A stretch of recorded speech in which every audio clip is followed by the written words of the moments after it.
T-54-55 tanks are mechanically simple and robust. They are very simple to operate compared to Western tanks, and do not require high-level training or education in their crew members. The T-54-55 is a relatively small main battle tank, presenting a smaller target for its opponents to hit. The tanks have good mobility thanks to their relatively lightweight, which permits easy transport by rail or flatbed truck, and allows crossing of lighter bridges, wider tracks, which give lower ground pressure and hence good mobility on soft ground, a good cold weather startup system, and a snorkel that allows river crossings.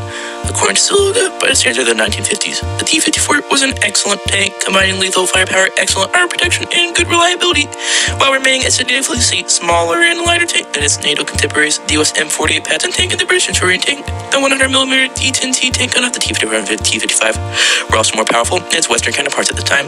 The 48 Patton initially carried a 90mm tank gun, the Centurion Mark III carried a 20-pounder 840mm tank gun. This advantage lasted until the T-54 began to be countered by newer Western developments like the M60 main battle tank and upgrades Centurions and M48 Pattons using the 105mm rifled M68 or Royal Ordnance L7 gun.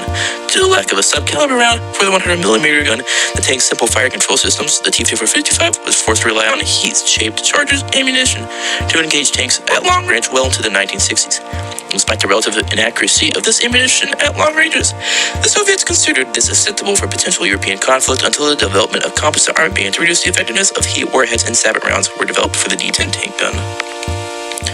Nevertheless, T-54-55 tanks have their drawbacks. Small size is achieved at the expense of interior space and ergonomics, which causes practical difficulties, as it constrains the physical movement of the crew and slows operation or controls and equipment. There's a common trait of most Soviet tanks, and its height limits were set for certain tank crew petitions on the Soviet Army, whereas other armies may not include crew members' height limits or standards. The low turret profile of the tank prevents them from depressing their main guns by more than 5 degrees, since the breech would strike the ceiling when fired. Each limits the ability to cover terrain by fire from a hold-down position or on a reverse slope.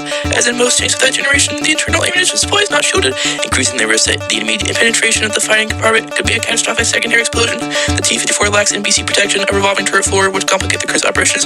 The early models lacked gun stabilization. All these problems were corrected, and otherwise large identical T-55 tank.